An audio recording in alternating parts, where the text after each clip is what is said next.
What is up is Coach Morris, aka your favorite youth pastor, once again with another video. In today's video, we're going to be talking about the light. And the reason for that is, Scripture has a lot to say about the light, how we are the light, how we should let our light shine through. And right now, with everything going on in the world, this couldn't be more important than, anything. There's so many people hurting, so many people lost, so many people are looking for answers, and we have the light, and yet we tend to try to hide it, or we tend to either have it lit up on Sunday and Wednesday night during our church, or have it lit up around the people who know we go to church, or our church friends and stuff like that. But Scripture clearly says that our light needs to be shining 24/7. And that's so true today. With everything going on in the world, we need and we have to have our light shining 24/7.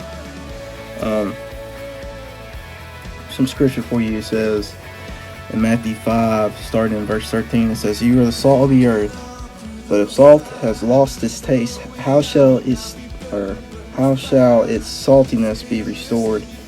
It is no longer good for anything except to be thrown out and trampled under people's feet. You are the light of the world.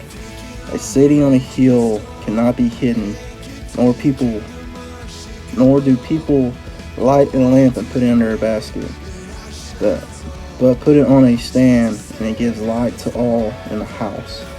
In the same way, let your light shine before others, so that they see your good works and give glory to the Father who is in heaven." So not only is it talking about light, but it's talking about salt as well. The reason we use salt is, one, to preserve food, and then two, to give it flavor. Our life should be in the same manner. We should be able to preserve life. We should be able to give people that life they need, or be the example of the life they need. When people see us, they need to see Jesus in us.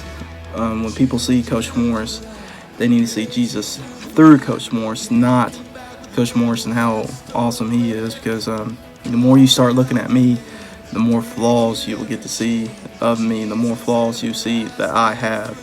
But when you start seeing Christ in me, you get a chance to look past those flaws. You get a chance to look at mercy and grace and what God has done in my life, and how he has blessed my life, and how he has given me opportunities to to speak, to be able to be an example for many other people, as well as many other people who showed me that example. There's many other people out there who have shown their light to me and was an example to me. Now it's my turn to be that light for someone else. Also, Scripture goes on and says, "For at one time you were in the darkness," so meaning that you were lost, meaning that you didn't know what to do, meaning that you were without hope. And so it says, "At one time you were in the darkness, but now you are the light in the Lord. Walk as children of light." If you're a proclaimed Christian, if you are, a Christ follower, how are you letting your light shine? What are you doing to make a difference in someone else's life? What are you doing to truly let your light shine and truly be that example for somebody? Here it says you were once in darkness, meaning you were once in sin, meaning you were once hopeless, you were once wandering around trying to figure life out. But as soon as you entered into that relationship with Christ, you are a light, and you need to walk as it, or walk in the light. Now also in Joshua 8:12, it says, this is Jesus speaking, he says, "I am the light of the world. Whoever follows me will not walk in darkness, but will have the light of life." So Jesus is saying, I am the light of light, or the light of life. And if you follow me, you will walk in that light. So I want to encourage you, I want to challenge you. What are you doing to be a light to somebody? What are you doing? What example are you setting in your life to be the light?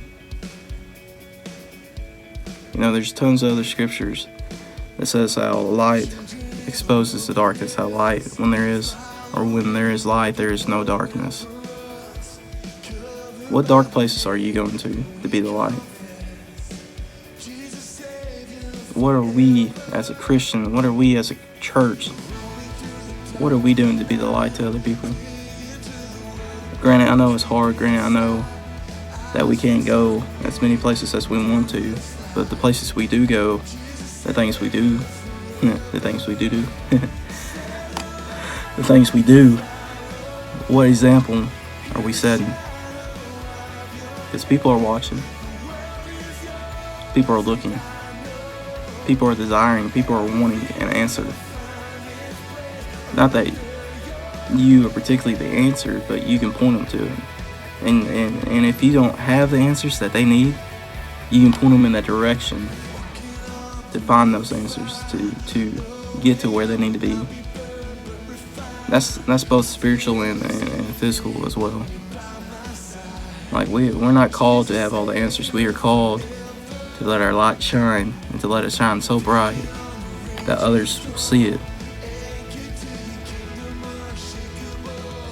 So I want to challenge you. What are you doing?